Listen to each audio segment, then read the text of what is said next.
Okay. Good evening, Ajahn Brahmali. Let's pay three respects, three bows to Ajahn Brahmali.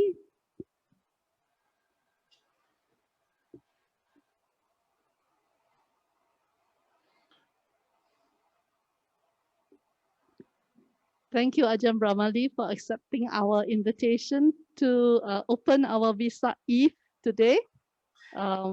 Let me do a short bio before we do a request for the 3 refuges and 5 precepts. I think most of you know Ajahn Brahmali, but for those who don't, let me read a short bio. Ajahn Brahmali, who was born in Norway in 1964, first became interested in Buddhism and meditation in his early 20s. Having completed degrees in engineering and finance, he began his monastic training as an anagarika, keeping the 8 precepts in England at Amaravati and Chithurst Buddhist monastery. Ajahn Brahmali then traveled to Australia and has lived at Bodhinyana monastery since 1994, ordaining as a bhikkhu in 1996 with Ajahn Brahm as his preceptor. I think that is more than 25 years ago. He has been instrumental in most of the building and maintenance projects at Bodhinyana Monastery and the emerging Hermit Hill property in Serpentine.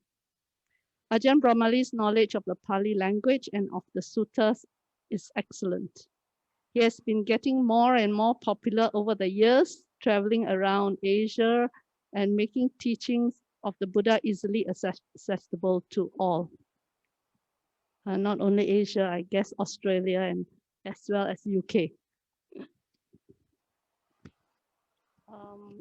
I think that's all the bio I have. So today, Ajahn Brahmali will talk on the supreme spiritual genius, the Buddha. So before that, may I request Ajahn to give us the 3 refuges and 5 precepts, please? Okay, can do. Okay, so hello everyone, and welcome to this Vesak celebration. I think it is always an auspicious way to start off by doing the 3 refuges and the 5 precepts. So I will start off, and then please follow after me afterwards. Yeah, we will follow after Ajahn Brahmali chants. Namo tassa bhagavato arahato samma sambuddhassa. Namo tassa bhagavato arahato samma sambuddhassa. Namo tassa bhagavato arahato samma sambuddhassa. Namo tassa bhagavato arahato samma sambuddhassa.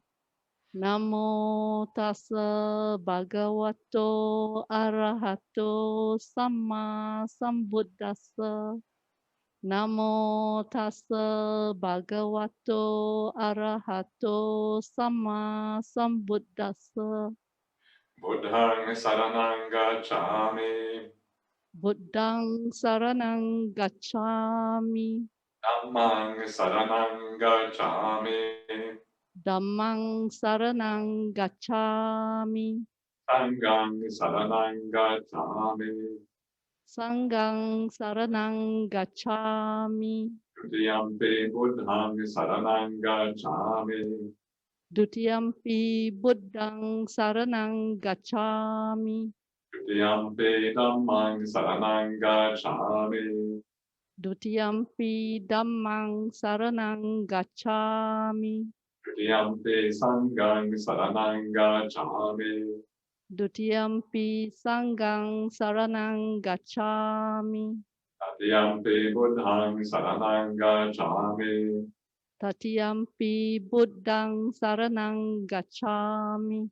Tatiyampi dhammang saranang gacchami.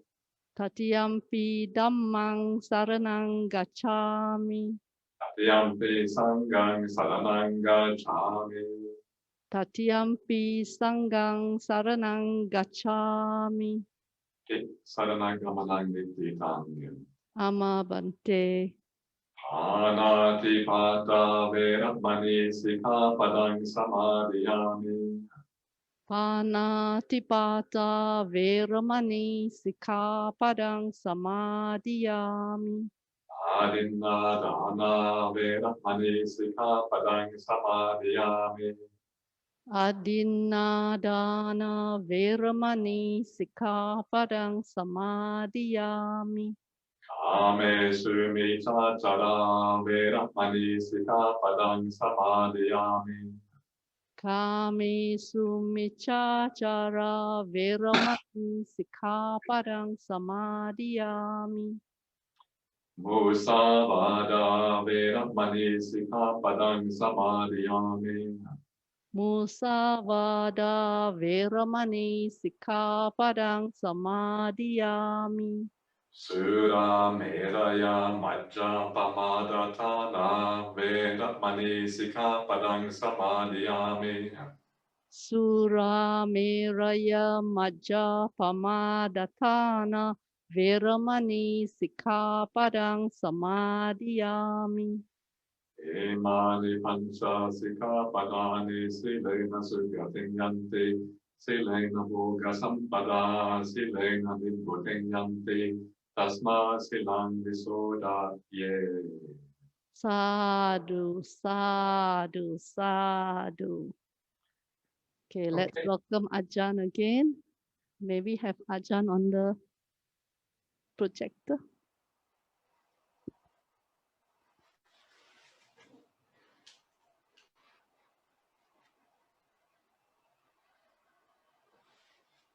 Okay, Ajahn, thank you for accepting our invitation again. You can start on the topic anytime. Okay, thank you so much, Eileen. And hello, everyone. Nice to see you all again. I can't really, I know you're out there somewhere, so it's nice to be here with you, especially on an auspicious day like the Vesak ceremony. And it's beautiful to start off with the 3 refuges and the 5 precepts, because these are like the foundation stones of Buddhist practice. So it's a marvelous thing. And I don't know whether you took them or not. I'm not sure what you were doing in your home, but just to remind you that these things are like the kind of core, the kind of what lies behind all spiritual practice on the Buddhist path. So it's a great way to start out and to reconfirm one's commitment to the Buddhist path. So today we are obviously going to talk about the Buddha. Vesak celebration is all about the Buddha, specifically his birth, his awakening, and then his passing away. Excuse me. And so we're going to talk about the Buddha's life and also about the significance of the Buddha for us as Buddhist practitioner. Why does the Buddha matter? A man who lived 2,500 years ago, a long time ago, yeah, different culture, everything was so different. Surely there is nothing of significance for someone who lived so long ago. But that would be a mistake to think that, because actually the Buddhist teachings are as relevant today as they were 2,500 years ago, which kind of is astonishing. You wonder how someone is able to give teachings that are so relevant across time and culture. And this is exactly what is lies behind the genius, the supreme spiritual genius of the Buddha. Yeah, this is what lies behind that ability to look beyond the facade, the surface of things, and get to the core of what it means to be human and what it means to live this life in the best possible way. So to start out, I was just going to read a little poem for you. This is a poem that is found in the suttas, found in the Vinaya Pitaka. Yeah, the Vinaya Pitaka is the place where you find the monastic regulations. And the origin story of the Vinaya Pitaka, it starts out with the life of the Buddha after his awakening. Yeah? So it starts out with that, and it talks about the events that happened soon after the Buddha reached awakening. And according to the story, there is a point at which the Buddha is sitting down in the open and is just blissing out, enjoying the awakening experience. You can imagine if you reach real awakening, you can imagine how deep the bliss is and how deep the stillness and the peace and all of these things are. It's going to be an extraordinarily powerful time. So you're just sitting there enjoying, doing nothing in the whole world. Yeah, maybe he will sit there forever. We don't know yet at this point. It's uncertain what the Buddha will do now. So he's sitting there, and as he's sitting there, there's this great rainstorm comes in, this large rainstorm. This story is found in the Udana, which are like the inspired utterances of the Buddha. This massive rainstorm comes in there. And when the large rainstorm comes in, one of these beings called Nagas are like dragons or serpents or whatever. They kind of live in a parallel existence to the excuse me, to the human existence. This Naga has compassion for the Buddha. Naga sees this man there by himself. So this serpent, it curls around the Buddha 7 times and goes over the top of the Buddha and spreads out its hood, like one of those king cobras or something like that, spreads out its hood, and then protects the Buddha from the rain. And then after the Buddha comes out of his meditation and he sees the Naga and he sees what has happened, then he exclaims this inspired utterance, which kind of summarizes what it means to be awakened, what it means to be a Buddha.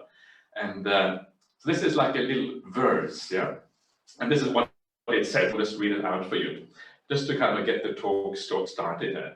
So this is what the Buddha says. He says, seclusion is bliss for one who is contented, for the one who sees the truth that he has heard or realized. Kindness to the world is happiness, for the one who is harmless to living beings. Dispassion for the world is happiness, for the one who overcomes sensuality. But removing the conceit, I am, this indeed is the highest bliss.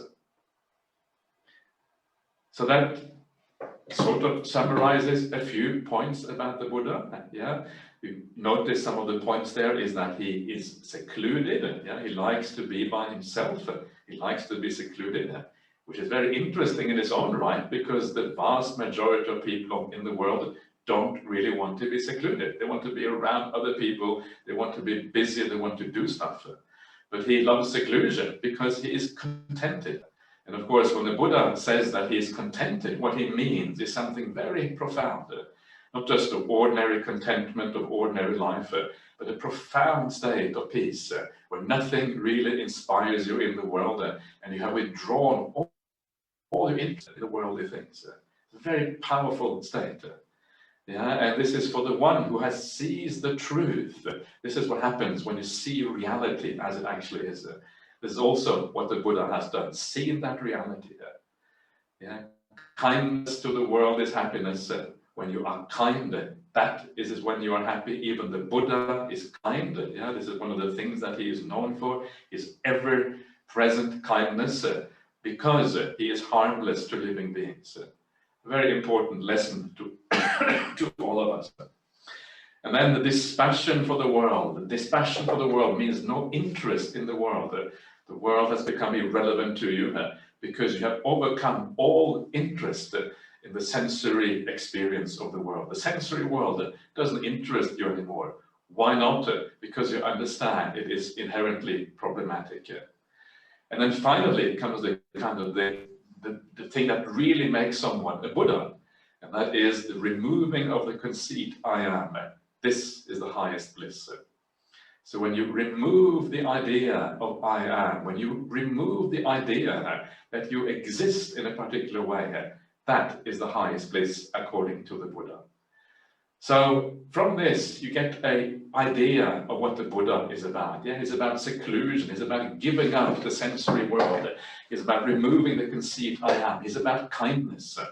These are some of the ideas, some of the things about the Buddha. So what we want to do now is we want to look very briefly at how did the Buddha get to this point. What exactly did the Buddha do? And if we can understand a little bit about what the Buddha did, how he thought about the world, then maybe we can walk in his footsteps too. This is kind of the idea here. So what are the, so to do this, to be able to understand what happened to the Buddha, I want to go back to the time before he became the Buddha. To the time when he was still, you might call it the Buddha to be. He was aspiring to be the Buddha, but hadn't yet actually become the Buddha. So, and you find this in the suttas after the Buddha kind of leaves his home life. Yeah, that's when he aspires to become the Buddha. And the word bodhisattva can be translated as someone who was intent on becoming, intent on awakening. Yeah. That is one of the nice translations of that word. So what do we know about the Buddha before his awakening? Yeah. Well, some of the things that we know about him is that he, in many ways, he looked like almost any other ordinary human being. He was very similar to other human beings. And it's interesting when the Buddha talks about his own life. These are what I would call the autobiographical suttas of the Buddha, where the Buddha speaks about himself, what happened to him, what motivated him to go forth, and all of these kinds of things. What we see is that the Buddha talks about himself in such a way that we can really relate to him as a person. He is a person just like us. Yeah, and this is kind of very useful, because if the Buddha, before his awakening, was a person like us, it means that there is a great opportunity for us too to reach the same depth of understanding, the same profound insights as the Buddha had. Why? Because we are essentially the same. So what the Buddha says, for example, and this is found in various suttas in the Pali Canon, one of the things he talks about is the defilements of the mind. Yeah, the kind of mental problems, if you like. Yeah, not mental problems as in terms of psychological problems, but in terms of defilements, yeah, anger, that sort of thing, anger or desire for worldly things. The Buddha talks about having these exact qualities. Yeah, this is the Buddha to be, the future Buddha. He had these qualities. Sometimes he would have desire, sometimes he would have anger or ill will arising in his mind. And then he talks about this, and he explains what he did to overcome these particular defilements. Yeah. And so this is like one example of how the Buddha teaches about his time before he became the Buddha.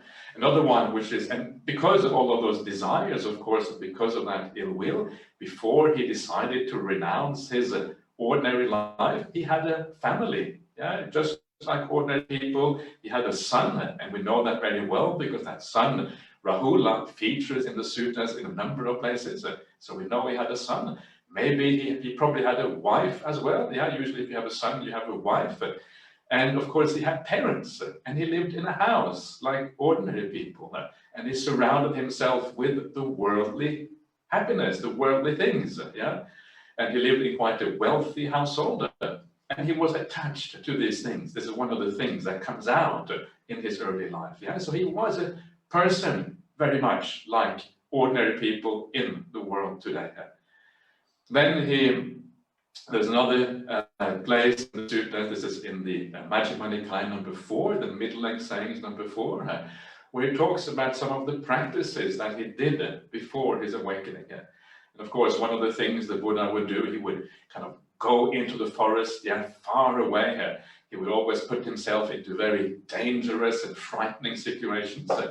And you can imagine yourself, if you go into the forest and you just live in the forest. And the Buddha didn't really have anything. Yeah, he didn't have any. Sometimes he would be naked in the forest. And you can imagine living in the forest naked, yeah, without sleeping there at night, just lying down somewhere where it was suitable. And we can imagine that for most people would be quite scary, right? Can you imagine just walking off into the forest and just lying down on the ground naked throughout the whole night? Next time you come to Jhana Grove, I challenge you to try that. Yeah, go to Jhana Grove and just walk off into one direction. Okay, you don't have to be fully naked. You can wear a little bit of clothes so you don't have to feel so embarrassed. Yeah, walk off into the forest and just sleep there for the night and see what it feels like. Yeah, that's quite challenging, right? If you think about it. And most people, especially when it's dark, when they are far away from other human beings, maybe many kilometers away, yeah, and then it's dark, and then you hear animals around you, you hear kind of twigs, you know, the leaves on the forest floor, you hear the twigs breaking or something like that, the wind rustling the leaves. You can imagine it can be quite interesting, to put it mildly. And the Buddha says that he too, at times, was frightened at such times. Yeah, This is called the Bhaya Bhairava Sutta. Fear is frightening and fearful, fright and fears, something like that. Again, this gives us this sense that the Buddha was in large part a human being, just like we are. The last sutta I should bring out as well, or talk about very briefly as well, is the Majjhima Nikaya 85, as they call it, Bodhiraja Kumara Sutta. And in that sutta, the Buddha says he had wrong view. Yeah, he had the wrong ideas before he started out on the Buddhist path, before he realized his awakening. What was the wrong view of the Buddha? Well, he specifically says that his wrong view was that he thought happiness was to be attained through suffering. Happiness is to be attained through suffering. Yeah, you know what the modern version of that is? The modern version of that is no pain, no gain. Yeah, that is exactly the same thing. No pain, no gain. Everyone says that. Everyone thinks no pain, no gain. So we have exactly the same view today as the Buddha had before his awakening, and we have learned nothing from the Buddha. We still keep on saying exactly the same thing 2,500 years later. It's amazing sometimes how slow we are in kind of getting these things, right? So the Buddha had this idea, no pain, no gain, and it turned out to be completely wrong. Actually, it is the other way around. Yeah? It is no pain, gain. That is the true one. Happiness in Buddhism, if you know how to seek happiness in the right way, happiness leads to more happiness. And this is what is so wonderful with the Buddhist path, is that it is really a path of happiness, building up happiness until you reach the very highest point. So the Buddha too had this wrong view. This is one of these wrong views that seem to be very instilled in human beings. The idea that we have to almost torture ourselves, almost torment the body. And we have to go through painful experiences so that we can eventually come out and experience happiness. And it seems to be an idea that is found all the way around the world. If you go to all the great religions, they talk about torturing the body, and by torturing the body, liberating the spirit. And you can see why that is, because it is in the body that we have desires. It's in the body that kind of attaches us to the world, because the body kind of relates us to the world. Yeah, the body is in the world. So the idea that if we give up the body, if we torture the body, maybe we can eliminate the desires. Yeah, if we kind of torture the body, that means we go in the opposite way of the desires, and maybe the desires will be gone in this way. And this is almost a universal view among human beings. That's why there has been so much torment in religious circles throughout human history. So even the Buddha thought that. Buddhists today think that. That's why they go on these painful retreats, where all they experience is pain. Buddhists, even though the Buddha said otherwise, still make that same mistake in the present day. So what the Buddha discovered, no, that is the wrong way. It's the wrong way of thinking about it. It is through happiness that we actually can achieve even more happiness, which is a marvelous thing to know about, that the path of happiness is what Buddhism is really all it is about. Is kind of a massive change in outlook as to how to live our lives. But what all of this comes down to, and the point that I really want to make with all of this, because I wonder what this is about, the point I want to make is that the Buddha was in large part just like us. Maybe not exactly, he had obviously some strengths, so we cannot say he was exactly the same, just like each one of us is not the same, we're all slightly different. In the same way, the Buddha was different, but the main point is that he was a human being, just like other human beings. And this matters. It matters because when you read the sutras and the Buddha teaches you, he talks about his own experiences and how he practiced. When he does that, it means that he's saying, this is what I did. You should be doing the same thing. Yeah, we are essentially the same. I am human, you are human. So I will tell you what I did, and that will be an example for you to live. But if we put the Buddha on the wrong kind of pedestal, yeah, if we say the Buddha is like a universal consciousness, or the Buddha is the Dhamma principle, or the Buddha is some kind of eternal God, or something like that, then what we do is we say the Buddha is different from us. And because the Buddha is different from us, suddenly the way he practiced doesn't really apply to us, because he's a different kind of being. So understanding that the Buddha is human just like we are actually makes us access his teachings in an entirely new way. We look at his teachings with new eyes. We look at his teachings and so, yes, this is a teacher who understands me. Why? Because he was exactly the same when he started out. So this opens up the suttas in a new way, and it makes you more trusting of the Buddha because you understand that he understands you. So this is the background. Yeah. So what happened then? Why is it that the Buddha, if he is just like us, what is it that made him go forth? Why did he decide to go off into the forest and lie on the forest ground and feeling fear and all of these things?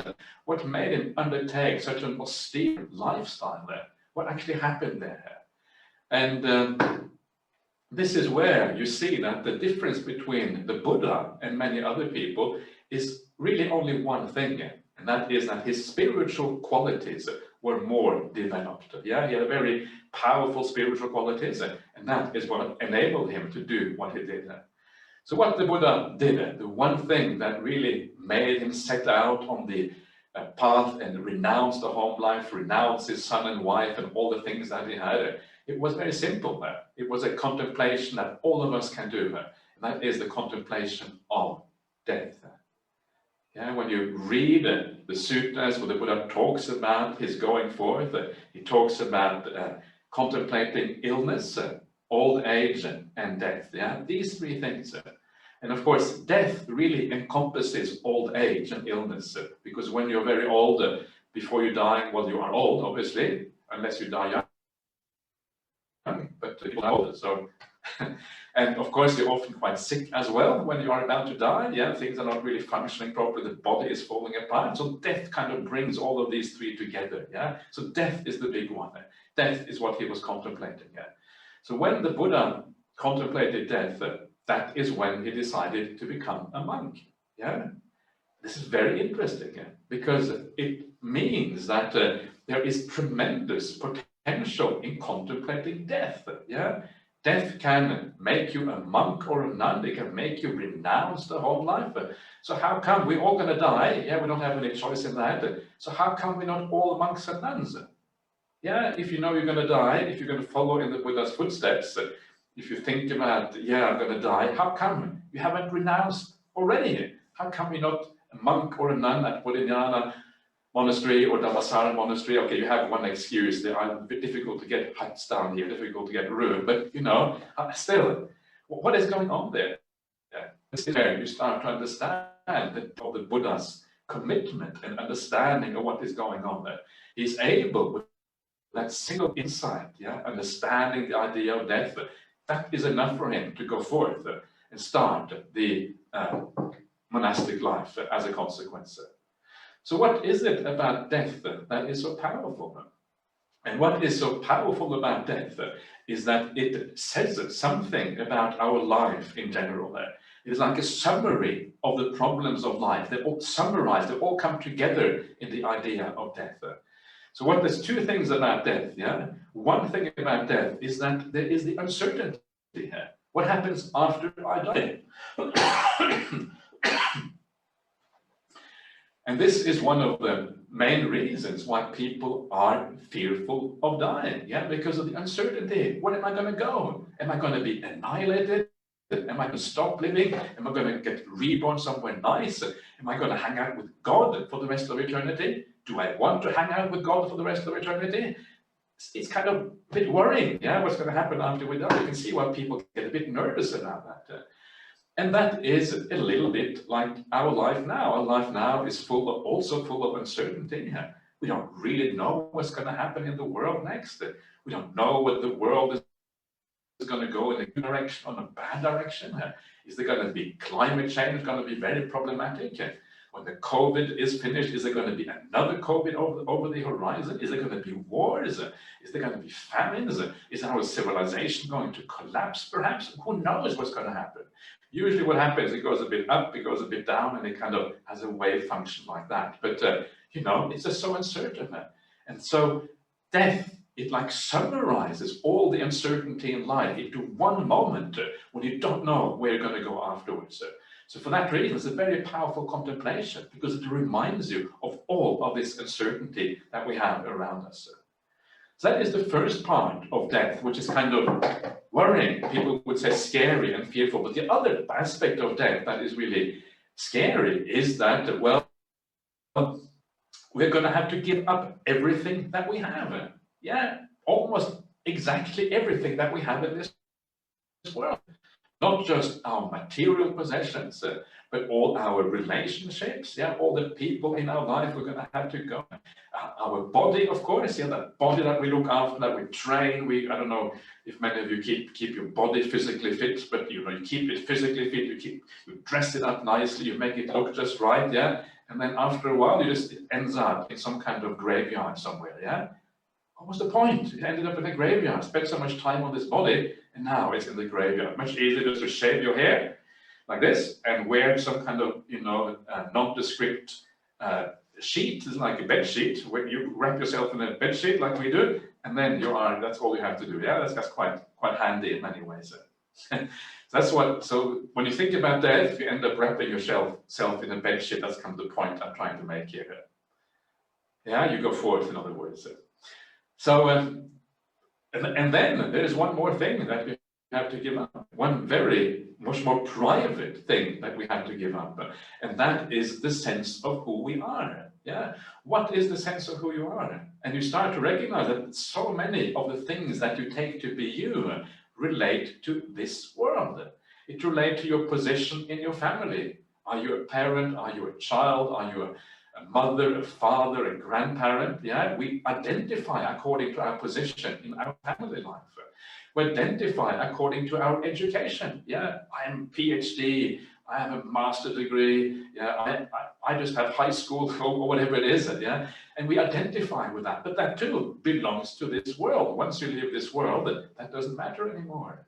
You relate to your gender, you relate to your nationality, yeah, you relate to whether you're rich or poor, your social status, and all of these things belong to this world. So when you leave this world, all of that also is left behind. Excuse me, I have a little bit of a cold, so it's a bit tricky. But so it means that when you leave this world, there isn't much left. Yeah, there's actually very, very little left. There's only like a sense of emptiness almost.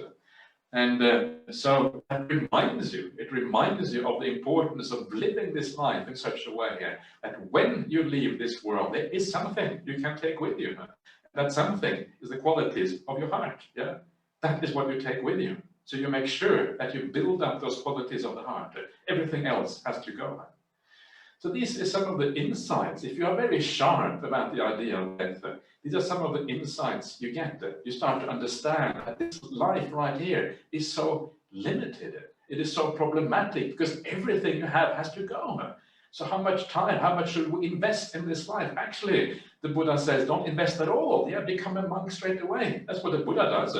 What's the point of investing so much in this life? What's the point of attaching to things that you have to let go of, that nature is going to claim back and take away from you? It's not going to work. Yeah, so now is the time to start to think differently. You don't have to go forth, but you have to prioritize your life in a different way. This is such an important outcome of this kind of thinking. So the Buddha realizes all this. Yeah, this is the power of the death contemplation. It's extraordinarily powerful. You can say the Buddha to be goes forth because of this. You could argue that the reason why Buddhism even exists in the present day is because of death contemplation. If the Buddha hadn't done the death contemplation, we wouldn't have Buddhism in the present day. That is how powerful it is. So the Buddha then goes forth. He becomes a monk. He starts practicing. He's looking for the end to death. Yeah, it's very audacious, looking for the end to death. Yeah, and it's so audacious. I mean, imagine just walking off into the forest and say, yeah, I'm going to find the end of death. Yeah, the end of death, the end of old age, the end of illness. It must take a very special character to do that. How many people can do that? You must have some very powerful inner motivations and driving forces to enable you to do that. So what was it that the Buddha had that was special about it, that enabled him to do this? And there is a couple of things that the Buddha had that is more, that is gives you some idea of who he was as a person. Of course, the first thing that he had a society around him that was very supportive of the idea of going forth and becoming a monk. It was done in ancient India a lot at that time. People would go forth. There was lots of examples of ascetics who practiced the spiritual path. Yeah, and you could go to the village and people would feed you. Isn't that amazing? You just go out into the village and people would put food in your bowl. That's kind of astonishing. Actually, even in the present day, if you do that here in Australia, even in Australia, you know, one of the least Buddhist countries in the world, perhaps. Actually, that's not quite true because there's quite a few Buddhists here now. But still, people would give you something if you go out with an alms bowl. Yeah? So it seems to be something powerful going on there. But anyway, that society was built for ascetics. It was built for the search for deeper meaning. Yeah? That's what all these ascetics did. Yeah? They left the home life to search for something more profound. So that society was geared towards that. Our modern society is not. Yeah? If you live in Perth or you live in Singapore, you live in a big city, and the idea of renouncing is much less prominent in these kinds of societies. It seems to make less sense, yeah, for some reason. Actually, it makes exactly the same sense, but still, that's the way it seems. So this is the first thing. But the other thing that the Buddha had, and this was the more important thing here, and that was the ability to still the mind in meditation. One of the things the Buddha had when he was a small child, yeah, many of you will know this, of course, he had a deep meditation experience when he was a child. And of course, that deep meditation experience, we're now talking about what is called a jhana experience. These are the deepest kinds of experiences you can have in meditation. And that would have been extraordinarily helpful in guiding him later on, yeah, to become a monastic. Because once you have a jhana experience, you have seen something that almost nobody in the world gets the chance to see. You have extracted yourself from the ordinary world. And by that, I mean the world of the five senses, the world that we are always immersed in, the world that we are in the moment you wake up in the morning, to the moment you go to bed at night, and then you dream about it also at night. That world, he draws himself out, he lifts himself out completely from that world, yeah? And that is what the samadhi state is. So because of that, he already knew that there is a deeper reality. He knew that there is a greater meaning in the life of human beings. Yeah, he already had a very profound insight, if you like, into the potential of human existence. And that, I think, is one of the things that helped him enormously to give up the home life just by reflecting on death. Because when you have a deep samadhi, well, death is no longer, doesn't seem to be a problem anymore, yeah, because that mind that you access in deep samadhi is really beyond death. If you are fearful of death in your life, this is what you should do. You should practice samadhi, and that, or you should practice loving kindness. These are two kind of sides to the same coin. Practice samadhi and loving kindness, and that will enable you to stop having any fear of death. Why? Because when you have lots of loving kindness, when you have a very deep sense of peace in your life, it's like you have an intuition that death is not dangerous. It's like you know that your future is going to be a good one because your mind is so beautiful now. Now you know that you cannot go to a bad destination in the future. It's just obvious. That's how it feels when you have these things. Yeah? And that's really all there's to it. And that's what the Buddha had. And that, I think, is one of the main things that allowed him to go forth. So this, of course, became very, very useful for the Buddha later on, because later on he recalled that time when he attained jhana as a child, And he used that memory to enable him to then gain the full awakening himself. Based on jhana, jhana was the pathway, and then he reached awakening through that particular way of thinking about life. And he found the deathless. He found the freedom from dying. He found the freedom from old age and illness, the freedom from suffering, the freedom from all of these things. And that is kind of the astonishing thing about the Buddha. He was the most audacious person in the world, trying to uncover what nobody ever dares, even thinks about uncovering.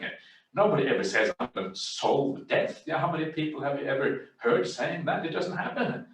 He has the most audacious idea, and he's able to crack it, so to speak. He's able to find the solution to this very profound problem. And so that is what he does. Yeah, he comes to that solution. And when he comes to that solution, because he has understood death, he has understood what suffering is in human life and all of these kinds of things, he has found that thing which everyone in this world is looking for. He has found the answer to the meaning of life. Yeah, remember that. This is so significant because if you understand this as part of the Buddhist path, that the Buddhist path is the solution to the question of the meaning of life. If you get that, there is nothing else to be done. Yeah, you know that you have to do this. You have to commit yourself. You have to persevere. You have to practice on this path, because if you found the meaning of life, you can't check out the meaning and take something else. That's crazy. That's called madness if you do that. Yeah, if you really have found the meaning of life, boy, you got to commit yourself. You got to do it. So why is it that the Buddhist teaching is the answer to the meaning of life? And the reason is because what the Buddha discovered was precisely the end of all suffering, which means the end of problems, it means the end of pains, it means the end of depression, it means the end of sadness, it means the end of all things that we don't want in life. And he also at the same time found the highest happiness. Yeah, happiness that you can't even imagine in your ordinary life because it is so beyond anything that you have ever experienced. This is what he discovered. And if you think about your own life, you will know that everything you do in life is driven by this desire, driven by this thing to get over the problems and to find some kind of happiness, yeah, some kind of satisfaction or contentment, at least to avoid as much pain as possible. That is why you work really hard. Yeah, that's why you look after your family in a good way. That's why you're a Buddhist. Yeah, you're a Buddhist because you think it's going to add some value to your life. Everything in our world is this search for something positive and getting away from the problems. From the moment you wake up in the morning, the thing that motivates you to act, that gets you going in this world, is all about this, the idea of moving towards a greater state of satisfaction. And here comes the Buddha. And he says, I have found this. Yeah, I found the highest happiness. I have found the ending of all of these problems. And what you have to do, you have to follow this particular path. The reason you haven't found it in your ordinary life is because you've been looking in the wrong place. That is why you haven't found it. Yeah, you need to look at things differently. This is how you look at it. This is what you practice. Then you too will be able to find the highest happiness. This is what the Buddha tells us. Yeah, this is what kind of is why the Buddha matters so enormously to us, because he has discovered the thing, the very root thing, which is the meaning of life itself. So please reflect on that, because if you reflect on these things and you understand these things, what they actually are, you're going to be able to live the Buddhist path far better, because your commitment to this path is going to increase manifold as a consequence. That is only one part of the Buddha's awakening. The other part of the Buddha's awakening, understanding the meaning and finding the meaning of life, the other part is the compassion. Yeah. After the Buddha's awakening, he is kind of reluctant to teach other people because he thinks no one will understand, it's just too profound. Yeah. But then eventually he kind of looks around the world and he surveys the beings in the world, and he realizes that beings in the world are suffering so much. Yeah, and the beings are suffering so much, and he has found the solution to the problem. And then he realized that there are some beings who actually have quite a lot of clarity. Yeah, they already have developed themselves to a certain degree. They already have a degree of clarity. So it will be possible to teach them. So when he sees that he has the solution. He has understood what all these beings want. Beings are suffering. What happens? Compassion arises inside of you. When you see suffering in the world and you know that you are oh, I can feel the suffering in the world a little bit now. So when you see the suffering in the world and you know you have the solution, compassion is going to arise. Yeah, compassion is going to come out, and that becomes the thing that drives the Buddha to do good, to help beings out of suffering and to find the happiness. And this is an important point, because the majority of people in the world, when we do things, we almost always have ulterior motives. We do things because we want our salary. We do things because we want people to like us. We want things because we want to succeed or something like that. But not the Buddha. The Buddha is not driven by any of these things. He has already found the highest happiness. There's nothing more for him to do. Everything in the world is just a hassle. It's just a problem for the Buddha, which means that there's only one thing driving him, and that one thing is compassion. And this is very powerful, because it means that when you listen to the Buddha's teachings, yeah, what he teaches is based on compassion. It's only for your benefit. That's the only reason why he teaches these things. There's nothing there about him getting more disciples, or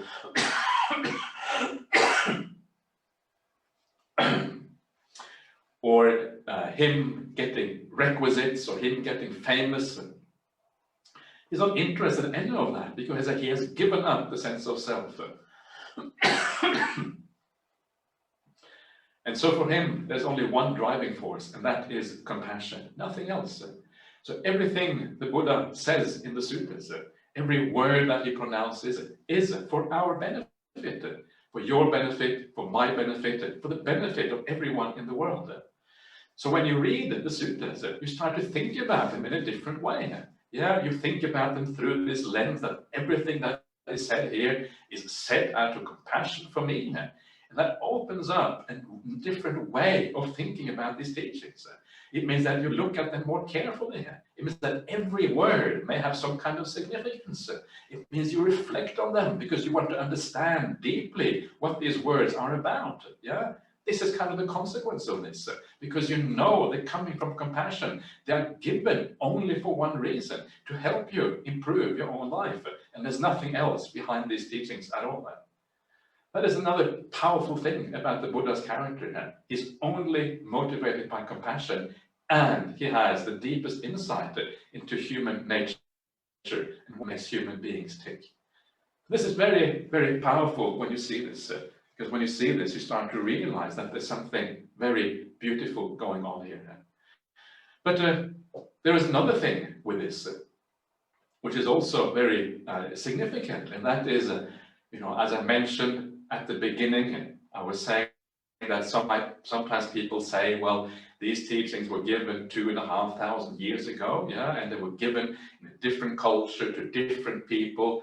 What relevance does it have in the present day? And the first answer to that is that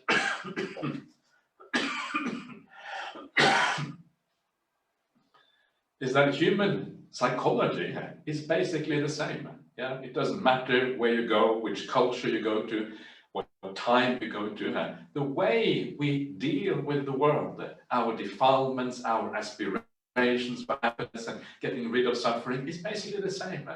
There's maybe a little bit of difference in different cultures, but that's only a superficial layer. Underneath that, we're all basically the same.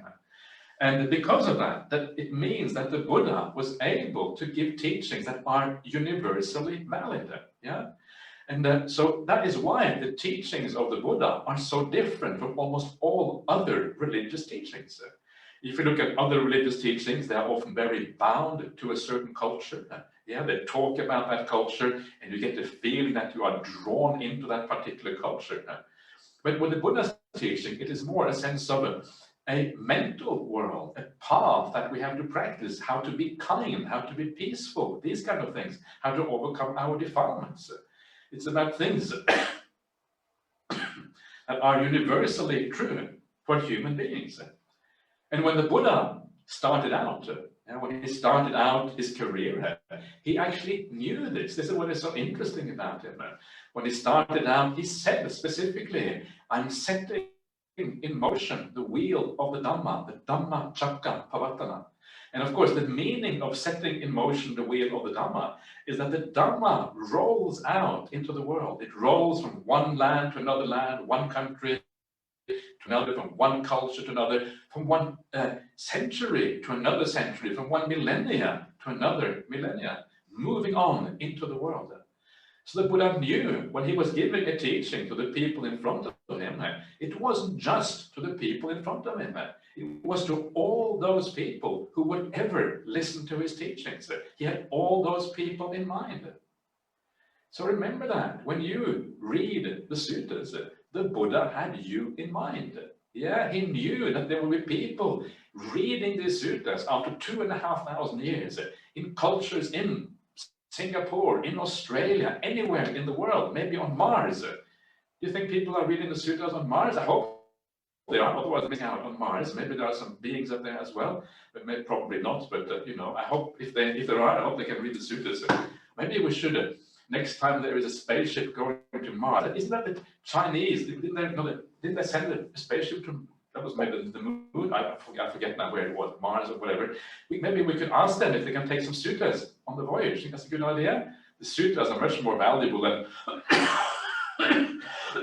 all the other junk they take. So maybe send off some suttas to Mars to make sure they are ready on Mars as well. Anyway, maybe that's a long shot. I'm not sure that will work out. They might object. Those suttas might be too heavy or something. You know, maybe we had to make the print very small or something. Anyway.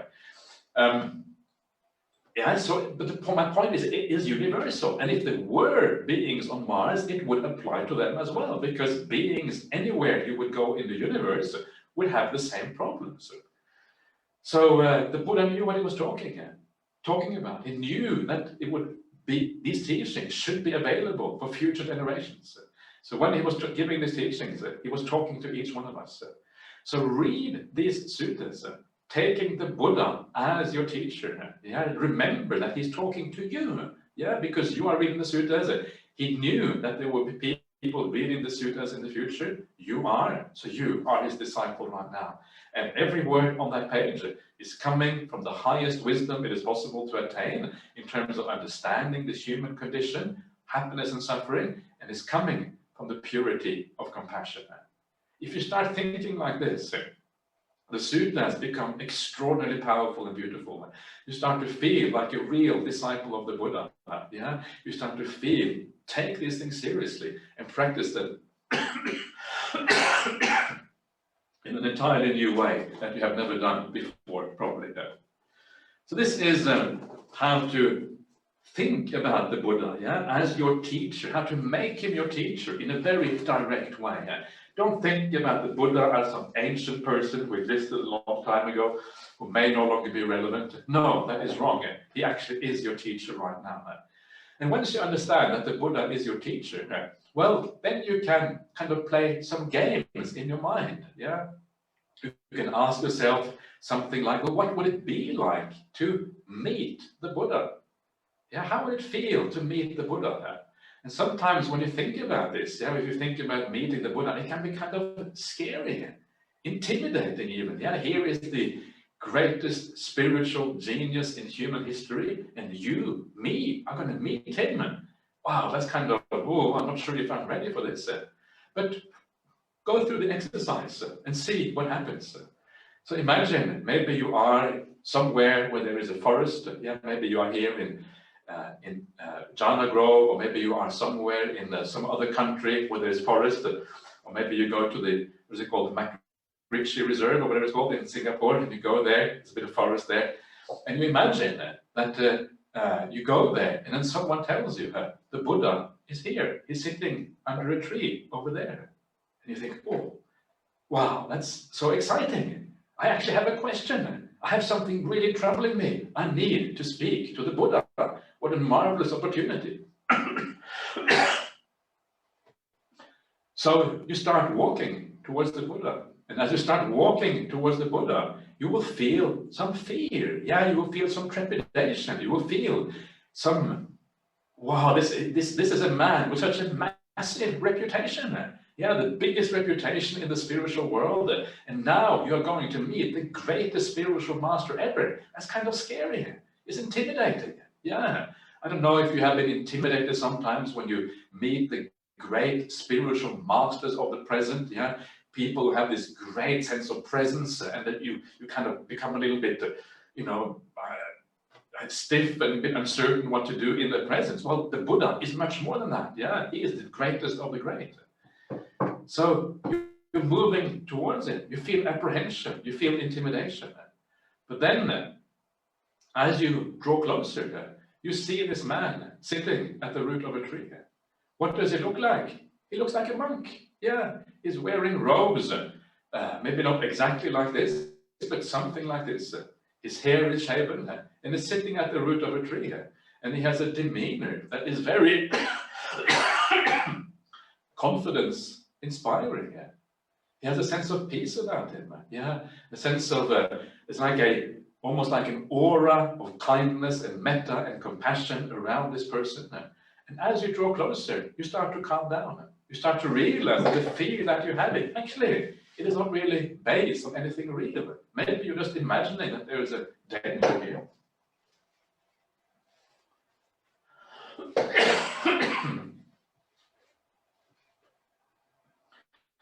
And then you go all the way up to the Buddha.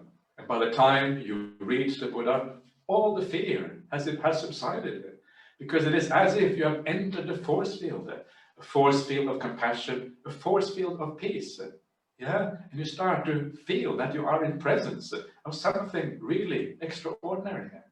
And because you feel that you are in the presence of something extraordinary, you go up to the Buddha and you naturally just bow down. You bow down because you know there's something special here. There's something really worthy of respect, worthy of veneration, something really unique. You understand that the Buddha is the qualities that he has. That is who the Buddha is.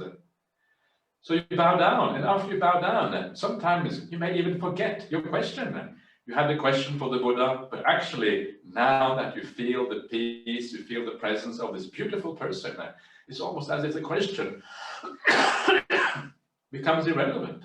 It doesn't matter anymore that you have a question. And so sometimes you just sit down, you sit in the peace. And after a while, maybe the Buddha says to you, welcome, yeah, how are you? Have you had it? I apologize for all this coughing, but I'm afraid I can't really help it. So the Buddha says, how are you? Are you keeping well?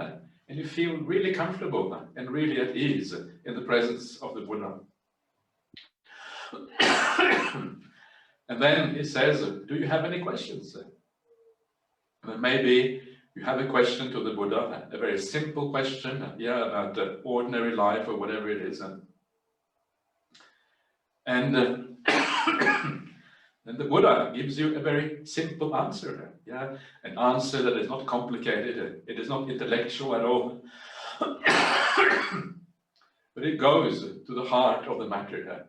You have a feeling of compassion and care coming from the Buddha, trying to guide you in the right way. Very simple encounter with the Buddha. And then, after hearing what the Buddha has to say, you feel really peaceful. You feel really relaxed. You bow down again because you understand that you have been in the presence of something really extraordinary, something really special. And then you walk away. After you walk away, you know that this is a time, this is an encounter that you will never forget in your entire life. Such a powerful encounter with a person who on the one hand is so simple, on the one hand is so human, on the one hand is so kind, but on the other hand also has this sense of profundity about him, as if he understands something much deeper than ordinary human beings understand. And you take that with you, and you become the disciple of the Buddha in a much more profound way than you were before. You have met the Buddha. So remember, it is possible, even in the present day, to meet the Buddha in this way. And the way to meet the Buddha in the present day is to read the suttas, read the word that he left behind. And as you read the suttas, you start to get a feeling for the Buddha as a person. You start to see him in different situations.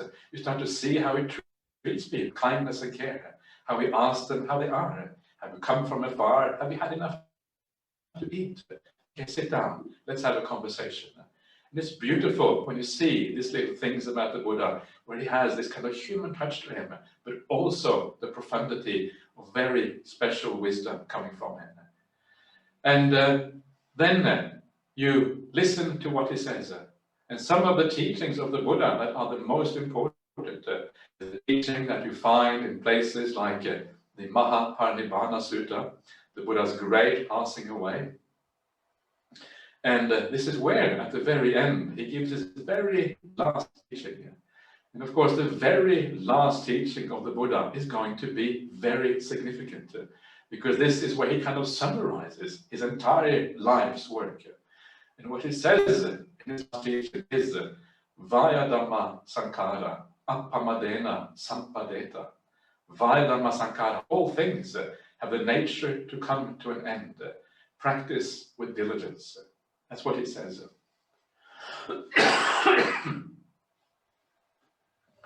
He is reminding us that everything in the world is impermanent. Everything is unreliable. COVID comes and COVID goes. Problems come and go. Wars come and go. The world around us comes and goes. People die. People get born. We get older. Things always changing. There's nothing in this world to hold on to. And because there's nothing in this world to hold on to, we need to practice with diligence. What is it that we need to practice? We need to practice kindness, care, compassion, understanding, love for all the people around us. And as we do that, then we are doing something which will go beyond this life and look after us for a long, long, long time in the future. So make yourself a real disciple of the Buddha in this way. And as you make yourself a real disciple of the Buddha, remember that the Buddha said, the way to be a real disciple is not to bow down to the Buddha, to offer incense and flowers. Of course, we can do those things as well, but that is not the real way. The real way is to practice what he taught. And when you practice what he taught, then you will actually be the real disciple of the Buddha. So please keep that in mind. And if you keep that in mind, then you're going to go a long way on this Buddhist path. So, that is my talk for today.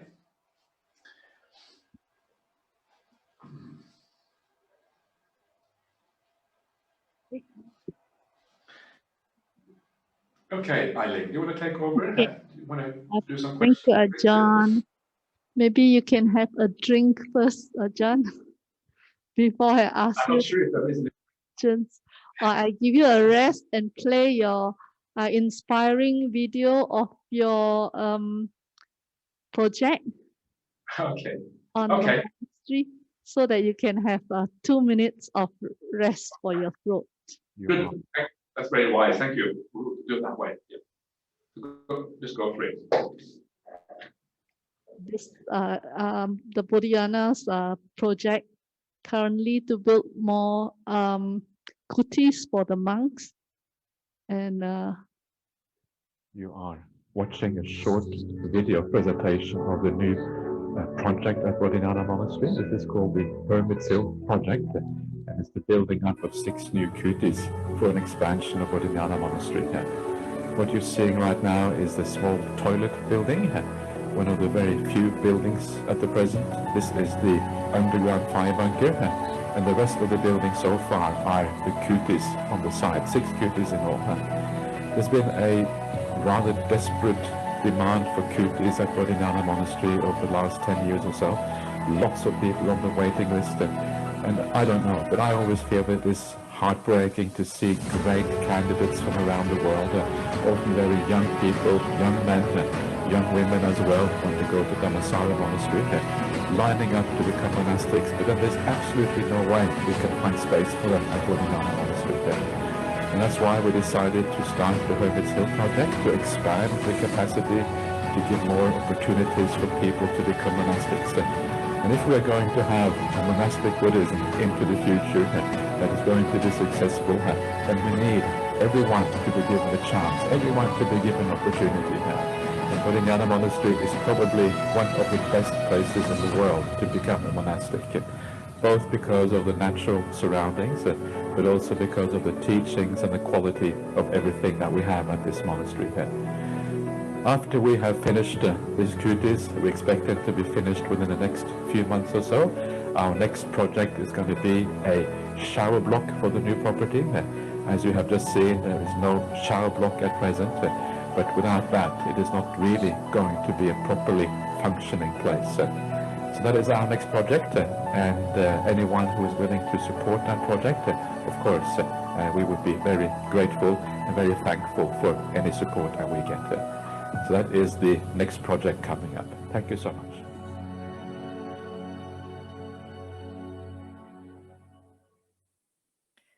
Thank you, Ajahn, for the video. And let me ask, any volunteers here would like to ask some questions? No? Okay, I have a few that is submitted, a few that are submitted to me. The first question, dear Ajahn, Vesak is said to commemorate the birth, enlightenment, and parinibbana of the Buddha. Is it said in the suttas or came later, the date, the Vesak? Yeah, it came much later. I am not sure where it comes from, but probably several centuries after the Buddha, I would think. The word Vesak is actually a very ancient word, because the word Vesak is just the name of that month. Yeah. So the actual word is existed for a long time, but the idea of making that month the time when we commemorate those things, that's much later idea. So yeah. So the sutta did say he was born on the full moon of the Vesak month, that we know, right? The sutta, I don't think the sutta says that. I think that's just a later tradition. I don't think any of the suttas mentioned the month Vesak. I think that's later on here. Thank you, Ajahn. Dear Ajahn, how is it possible to keep such a high level of inspiration throughout our practice? It's impossible.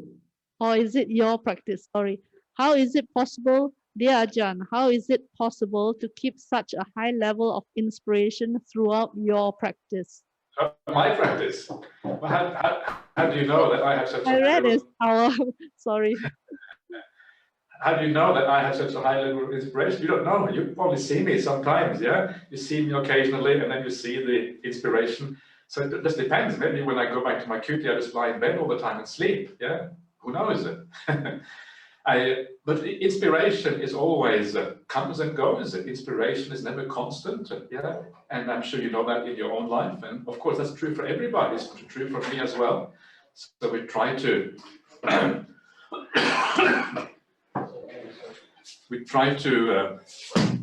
what you need to do is you need to find out when you need that inspiration. You need to kind of look at yourself and feel what is required.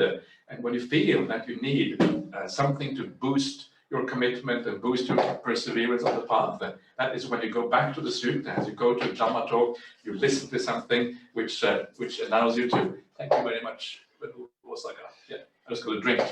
That's plenty. I have enough for that. Yeah, but over that would be great.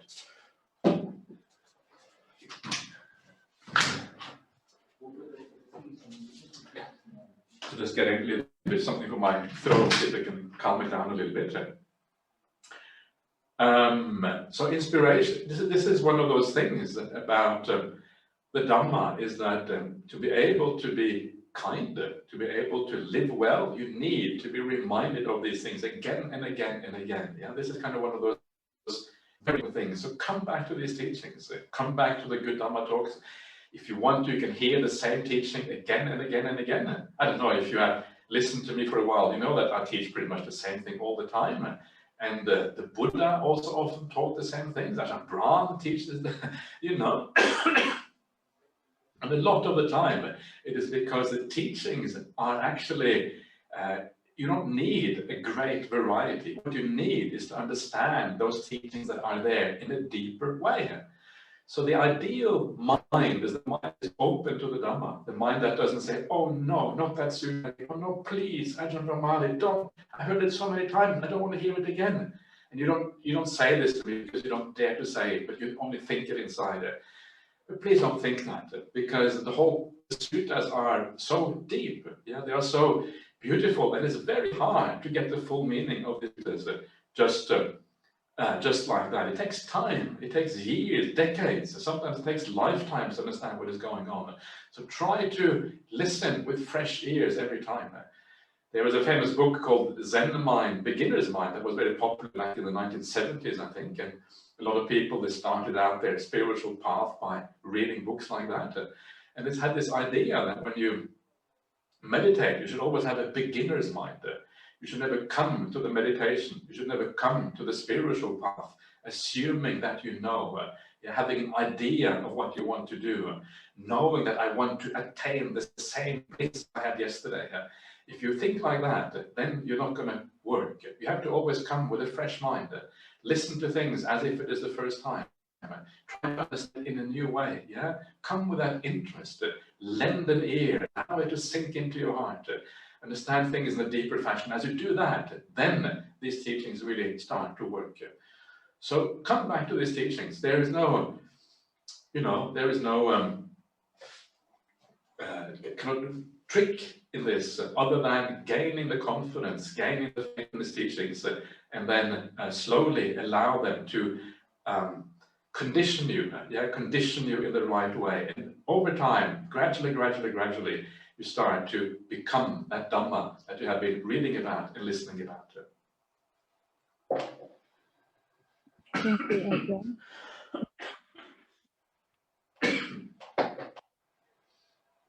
Ajahn. We have one related question here. Which suttas would you recommend for people who are learning Buddhism for the first time?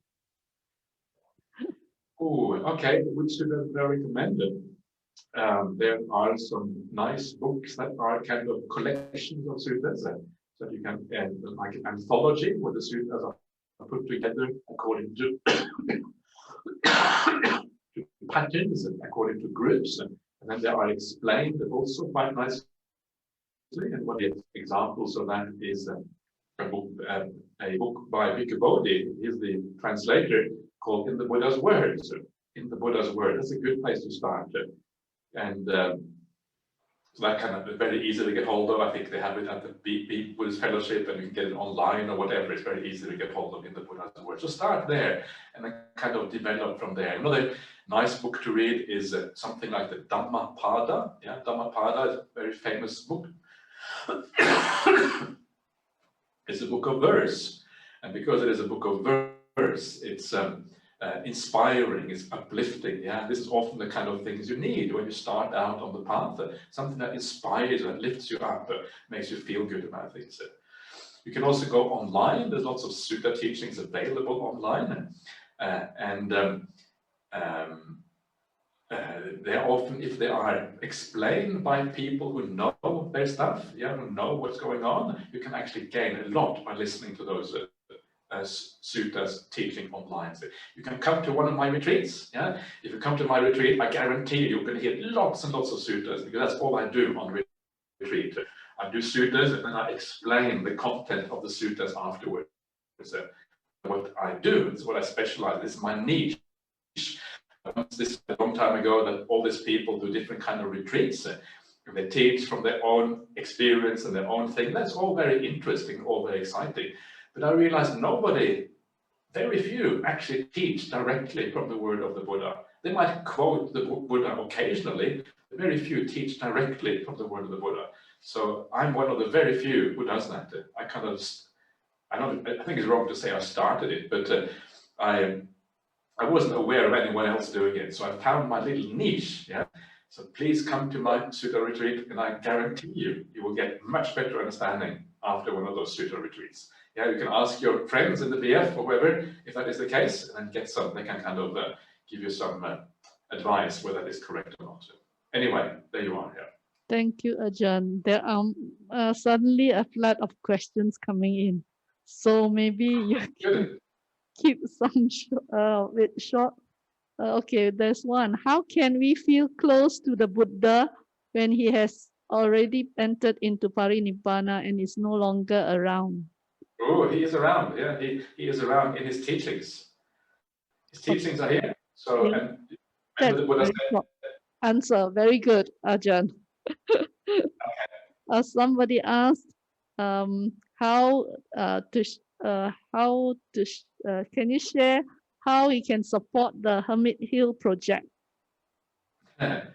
well, the project is going quite well. So we are, building the kutis. The kutis are almost habitable now. But we intend to continue expanding. Yeah, and one of the things, as you saw in that video before, the next thing is to build a shower block so monks can be clean. They don't have to be smelly, and that don't have to be like the kangaroos. They can be a little bit cleaner than the kangaroos. So that is one of the things, and have toilets and showers there. So if you want to support that, that would be great. And if you are from Singapore, the best way is probably to give a donation towards that project. Yeah. And so that is what I would recommend. And down the track, I don't know it depends on the rest of the Sangha here and Ajahn Brahm, but my vision is to build even more kutis.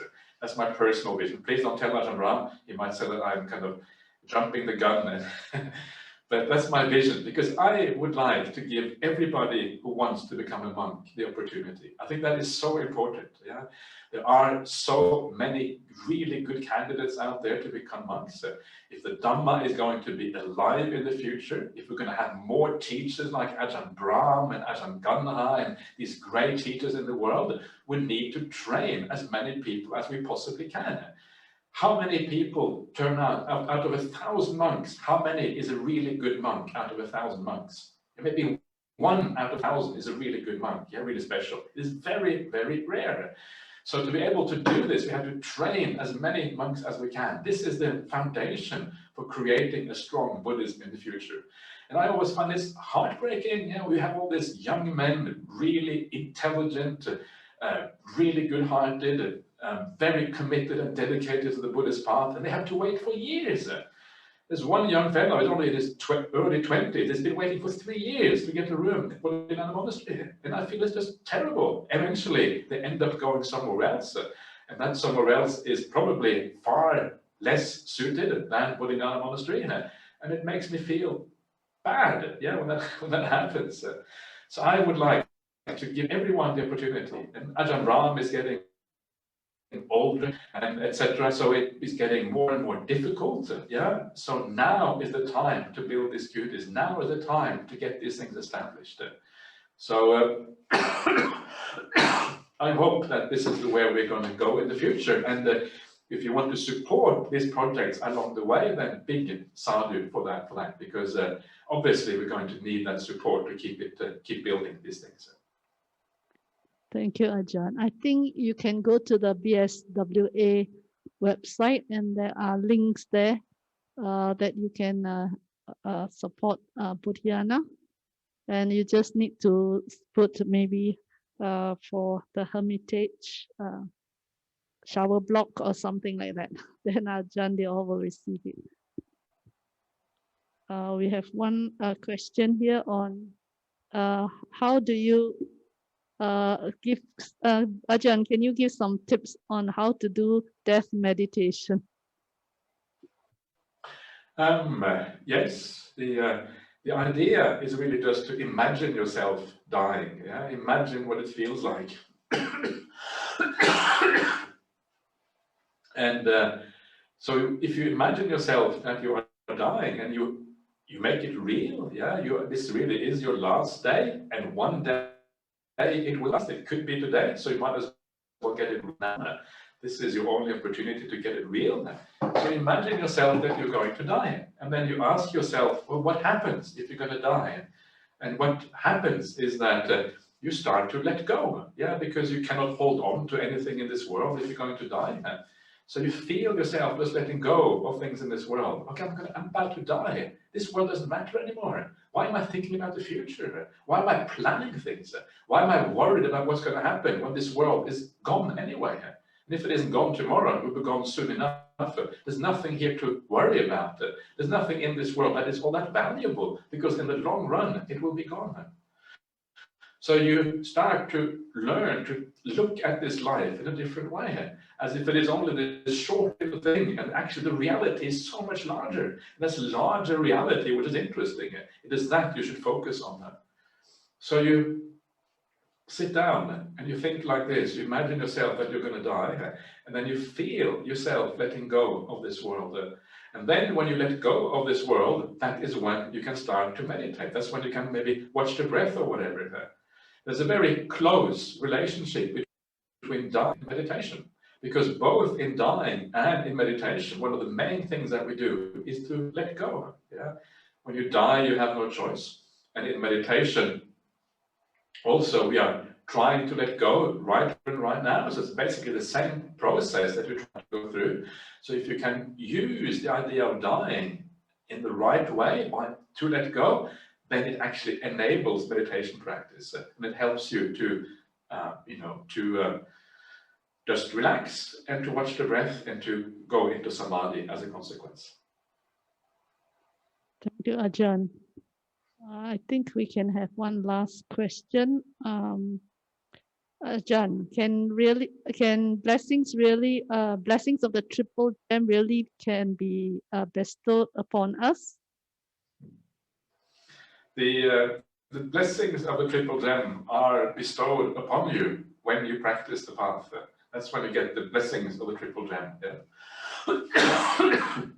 Yeah. That is what changes you. If someone just blesses you, let's say that Ajahn Brahm comes and he blesses you with all the word, you call that the blessing of the triple gem. Well, it's not that it doesn't have any impact. It may have a bit of impact. It may make you feel more happy, more at ease, or whatever. Like a placebo effect in medicine also has an effect, yeah. But it doesn't do anything for your deeper down. It doesn't change who you are as a person. It doesn't purify you. It doesn't lead you onward on the path. It's just a temporary band-aid. That's really what it is when you have a blessing like that. So what you want to do in the long run is to have the real blessing of the triple gem is actually to change how you live, to do all the things that Buddha said we should be doing. That is when you have the real blessing.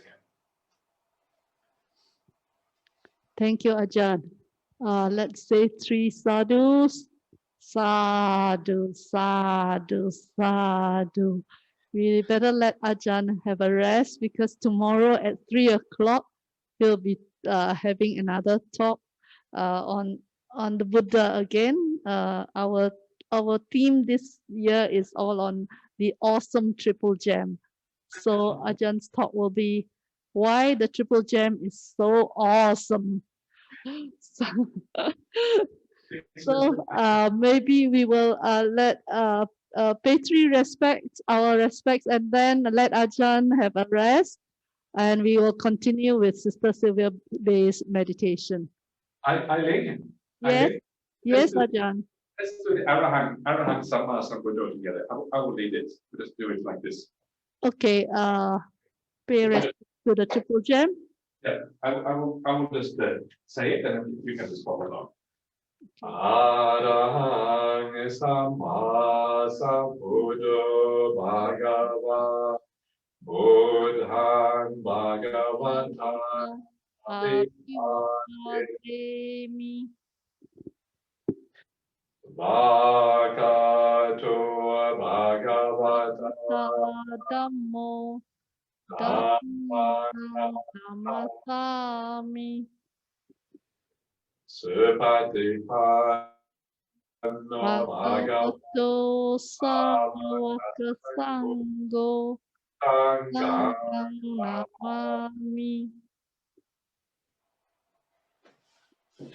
Thank you, Ajahn. We will see you tomorrow. Hope you'll take something for your cough and have a good rest. Very good. See you again, Yeah. for everyone. Thank- Take care. Yeah. Thank you. Bye-bye. Bye-bye. You are watching a short video presentation of the new project at Bodhinyana Monastery. This is called the Hermit's Hill Project, and it's the building up of 6 new kutis for an expansion of Bodhinyana Monastery. What you're seeing right now is the small toilet building, one of the very few buildings at the present. This is the underground fire bunker, and the rest of the building so far are the kutis on the side, 6 kutis in all. There's been a rather desperate demand for kutis at Bodhinyana Monastery over the last 10 years or so. Lots of people on the waiting list, and I don't know, but I always feel that it's heartbreaking to see great candidates from around the world, often very young people, young men, young women as well, want to go to Dhammasara Monastery, lining up to become monastics, but then there's absolutely no way we can find space for them at Bodhinyana Monastery. And that's why we decided to start the Hermit's Hill Project, to expand the capacity, to give more opportunities for people to become monastics. And if we are going to have a monastic Buddhism into the future that is going to be successful, then we need everyone to be given a chance, everyone to be given opportunity. And Bodhinyana Monastery is probably one of the best places in the world to become a monastic, both because of the natural surroundings, but also because of the teachings and the quality of everything that we have at this monastery. After we have finished these kutis, we expect it to be finished within the next few months or so. Our next project is going to be a shower block for the new property. As you have just seen, there is no shower block at present, but without that, it is not really going to be a properly functioning place. So that is our next project, and anyone who is willing to support that project, of course, we would be very grateful and very thankful for any support that we get. So that is the next project coming up. Thank you so much.